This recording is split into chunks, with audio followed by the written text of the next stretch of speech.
A pair of twisters. One rips through a northeast Alberta campground. Trailers being destroyed, even vehicles with their windows blown out. Dozens of sites evacuated and 3 campers injured. Why dozens of East Village residents won't be able to park in their own underground stalls for months. I love Alberta and I love Calgary. And we sure love your cannolis. The Sweet Treat mobile business taking the Stampede and internet by storm. CTV Calgary, local breaking news with Camilla DiGiuseppe. Good evening. The severe summer storm season continues, and for campers at an eastern Alberta site, it's one they'll never forget. They were forced to flee Wednesday night after a tornado tore through the site, leaving a path of destruction and 3 people injured. We're driving away from it. Quinn, it's okay. Chris Robinson and his family shared video of the funnel cloud as they were trying to get to safety last night. This is near the village of Chauvin, which is about 3 hours southeast of Edmonton. An evacuation order was issued, and there is a lot of damage at the Dilberry Lake Provincial Park. Police say everyone in the campground has been accounted for, and 3 people were sent to hospital for treatment. It's hard to determine the intensity of a tornado just looking at the pictures. Sometimes something that looks really intense doesn't end up being that intense, and it can go in the reverse as well. But certainly these were longer-lived tornadoes, and that tends to suggest that it's a stronger tornado. A second tornado happened near Paradise Valley. So far, there are no reports of damage there. Both tornadoes crossed into Saskatchewan. Here in Calgary, emergency crews responded to a house fire in the northeast earlier this evening. Several calls were made to 911 about smoke and flames pouring out of a home on Rundleside Drive over the supper hour. Firefighters arrived and battled the flames, putting it out, but the damage is significant throughout the home, with walls and items inside blackened and charred. The cause of the fire is under investigation, and no word whether anyone was inside or if there were any injuries.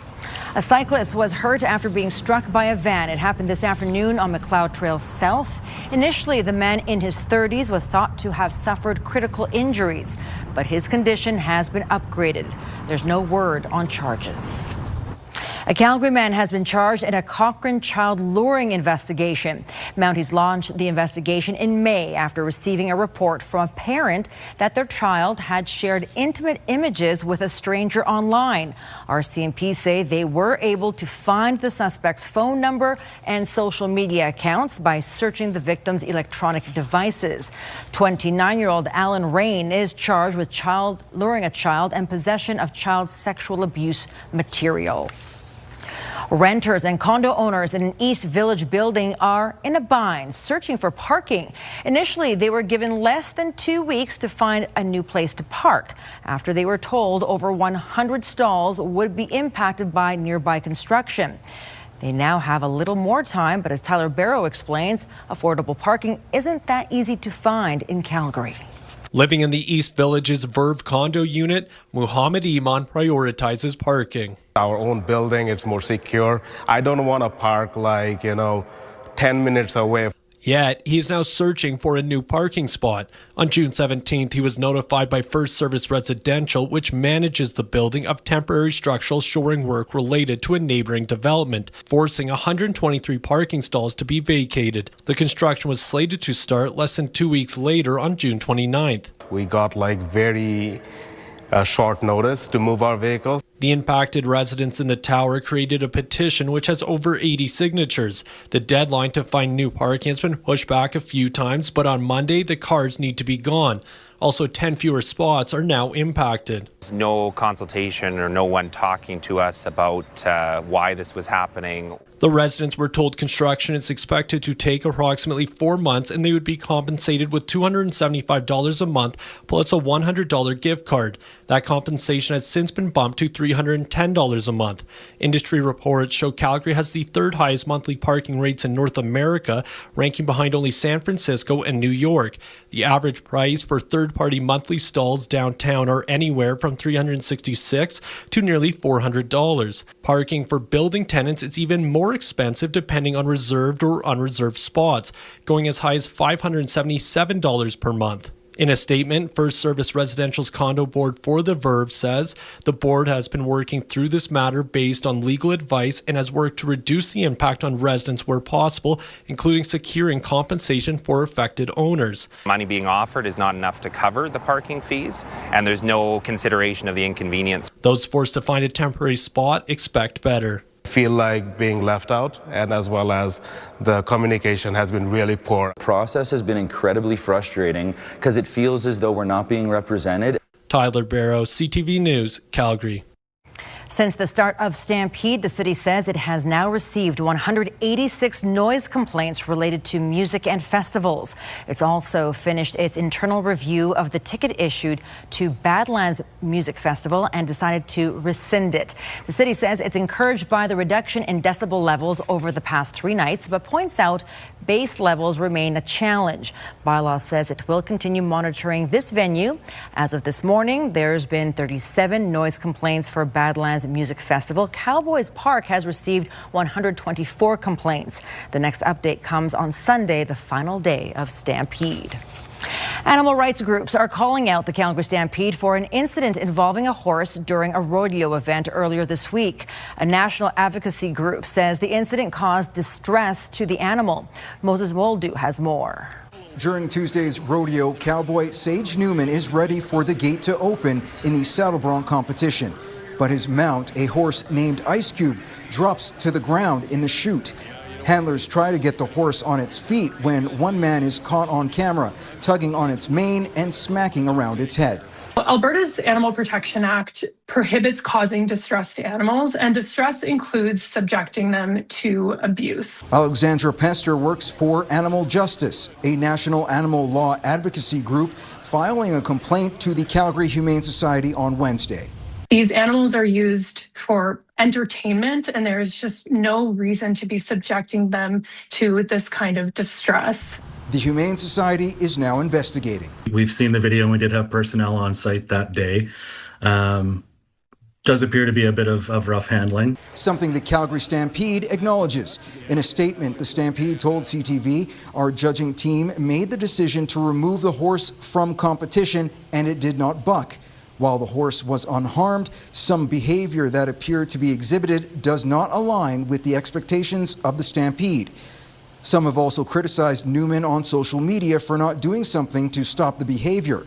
We attempted to reach Newman and the rodeo worker involved, but did not hear back from either. The Humane Society says it's not a simple case thanks to the province's Bill 22, the Animal Protection Amendment Act. And that becomes a little bit more complicated when we're dealing with Stampede events because they are exempt in generally accepted practices by interpretation by the Crown prosecutors. Pester says times are changing, and so too are opinions of rodeo and chuckwagon events. It's really time for the Calgary Stampede to be a leader and remove these events and show the world that this is not who Calgarians are. Moses Woldu, CTV News, Calgary.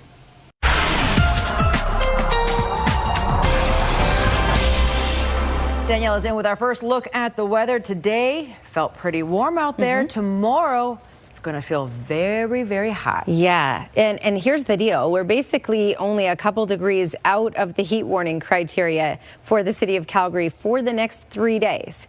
So brace for the heat. Maybe you love the heat. Maybe this is just your time.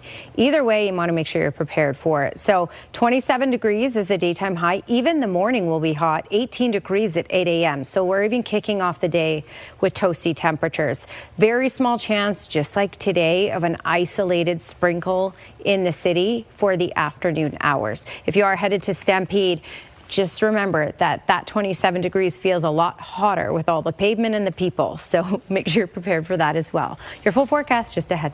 Thank you, Danielle. A Calgary man has developed an app to help people with Parkinson's track symptoms and medications between doctor's appointments. Here's Kevin Green on what inspired the app.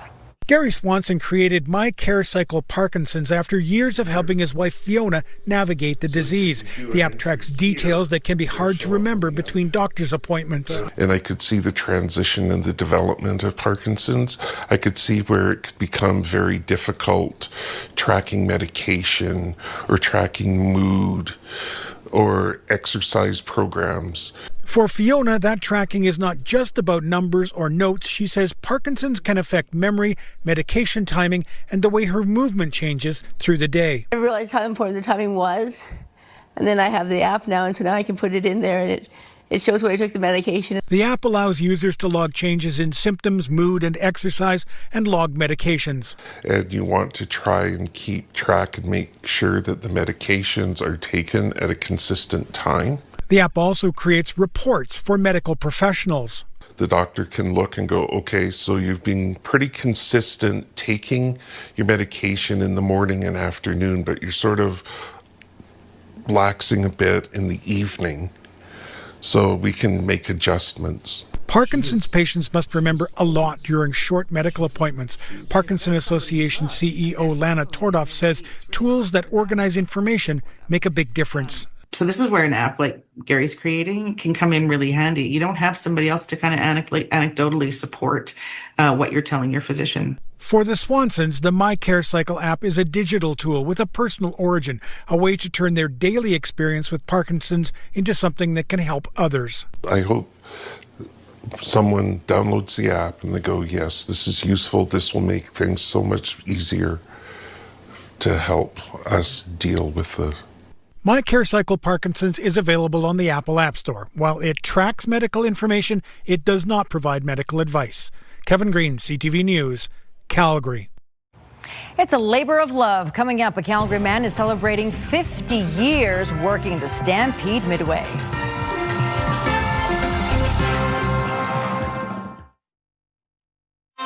You're watching CTV News, Calgary.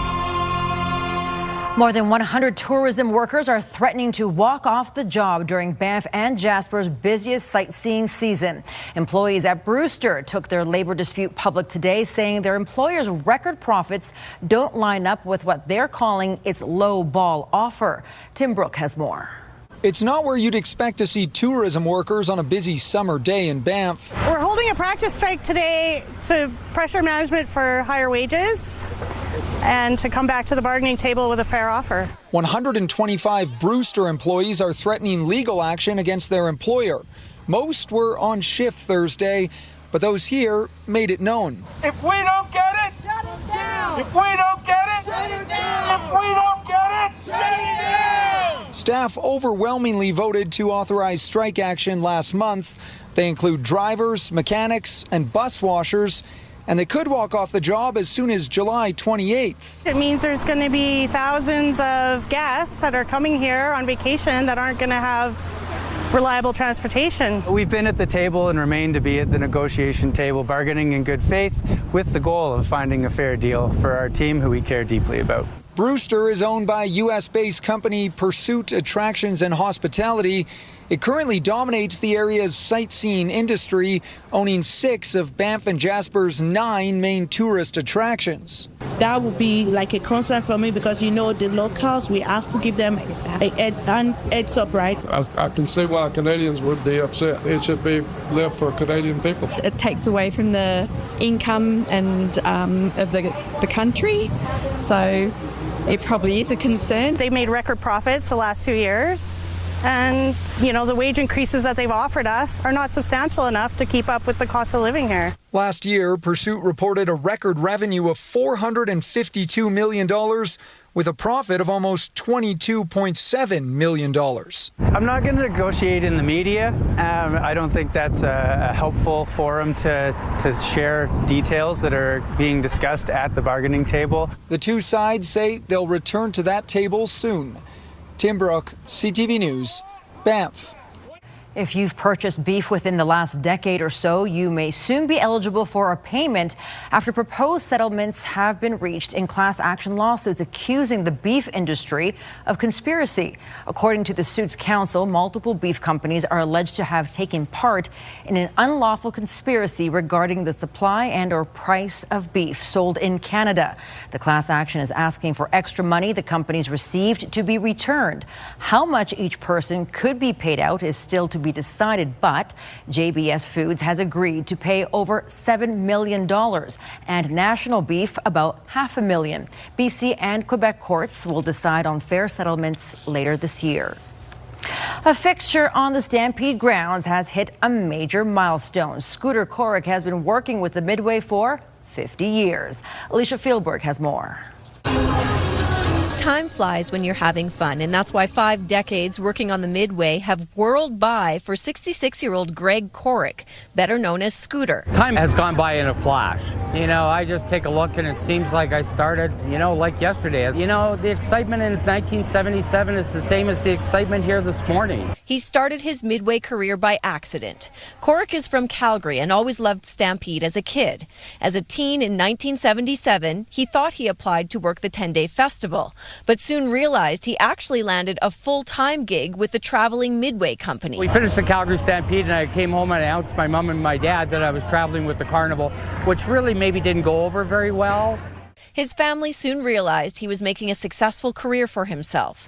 He was part of the team that pioneered the cashless Midway and has been vice president of client services for 30 years, managing the Midway at 121 fairs and festivals across North America. We travel with about 550 people wherever we go, and we're one big giant family. Immensely talented people with our company. He's bailed me out a lot of times, and he just has so much knowledge in so many different things, but he's the guy that'll never tell you no. He isn't the only fixture on the Midway that has lasted 5 decades. His favorite ride has too. When I started here in 1977, also appeared on the scene that year was our wave swinger. It's been a fun ride for Scooter, and he has no plans on stopping. Well, I hope we're here in 10 years and we're doing exactly the same thing at my 60th. He says getting to entertain over 150,000 people a day never gets old. Seeing those people at the end of the day, families walking out of here with big smiles on their face and a teddy bear wrapped underneath their arm, and I know they've had a great day, and that gives me a lot of satisfaction. Alicia Fieldberg, CTV News, Calgary. Congratulations, Scooter. Up next, Danielle Savoni has her full Skywatch forecast, and we're in for some mega heat over the next few days. Details next.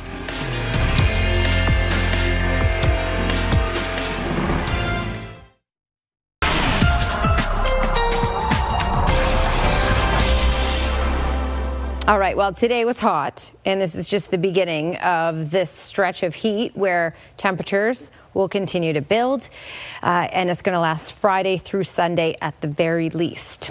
All right, so looking at daytime highs in southern Alberta, 27 was the high in Lethbridge and Brooks, 29 in Medicine Hat, and 25 in Calgary, 23 in Banff. These communities will get into those lower 30s for tomorrow, so yes, even hotter, and we'll reach the high 20s in the city tomorrow. We're getting into this pattern where it's a ridge of high pressure building in. The heat will be the most intense in the southeast corner in through southern Saskatchewan and southern and central Manitoba.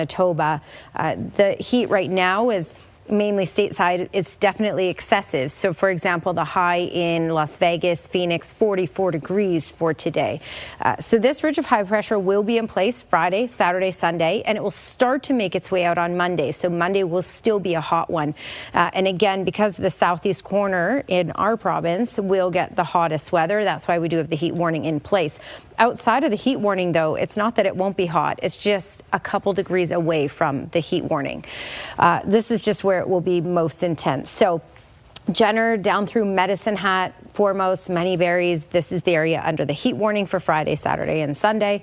Banff up through Lake Louise towards Jasper. We're looking at poor air quality now and on and off right through Friday and the weekend. So there is the advisory in place there because of that.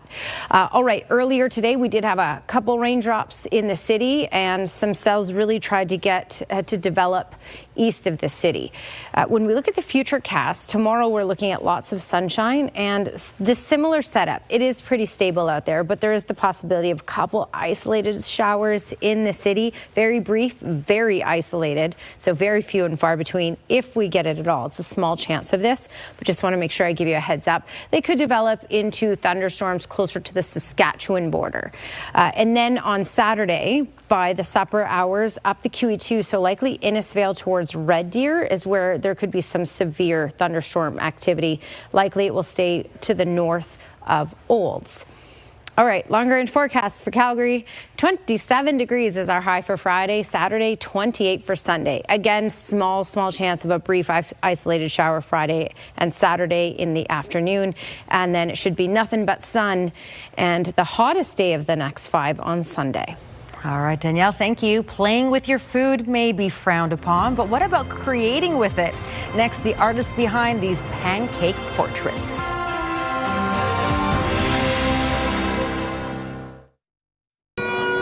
The horn sounds and the big three cast their fate to the figure 8. Jamie Labakan from the outside. Oh, chancing into the inside. The fastest heat on night number 7 is number 9. Jason Glass looking for the three-peat, but he's up against the defending Rangeland Derby champ Chance Vegan and aggregate leader Jamie Laboucaine. All 3 drivers roaring down the track, but with an incredible time of 1:10.18. Laboucaine takes the fastest, but Glass's quick finish moves him up to 3rd on the leaderboard, with Vegan remaining in 2nd. Works of art were being served up at Contemporary Calgary's Pancake Breakfast today. Eric Olson is responsible for these pancake creations being served up outside the old Science Centre. They're based on people or photos presented on the spot. First, he creates the outline, then fills it in, and a few minutes later, the final flip reveals the work. Olson normally uses oil paint for his portraits, but appreciates the challenge of pancake batter. It's the 3rd year Olson has been making his pancake creations for Contemporary Calgary's breakfast. Well, one of Calgary's Stampede's sweetest attractions isn't a Midway ride. It's a viral Italian dessert sensation. He's known as the Cannoli Cowboy, a Nashville-based entrepreneur who has racked up millions of views online for serving hand-filled cannolis from a mobile dessert bar strapped to his chest. CJ Roberts says what started as a passion project has grown into a full-time business, traveling to festivals and events across North America with his co-owner and partner Haley Stonehouse. After Stampede organizers reached out through social media, Roberts spent the last 10 days handing out his signature treats to hungry fairgoers while soaking up the Western hospitality. When I grew up, I made food with my mom from scratch, and so I cooked my whole life. We made everything from pasta to cannolis to really anything, right? And so Haley grew up baking with her grandmother, and so what we did was we put our 2 passions together of food and really Southern hospitality in our roots, and we created Cowboy Cannolis. And so that's really, and mobile, I mean, what's not to love about a mobile cowboy or a cowgirl serving you a cannoli? Very true. Roberts says he expects to return to the Calgary Stampede next year and hints he could bring some of his other mobile food concepts with him, including oysters and caviar served cowboy style. Well, 2027 can't come fast enough. All right, that's it for us here at CTV News at 11:30. Thank you so much for watching. Have a great night.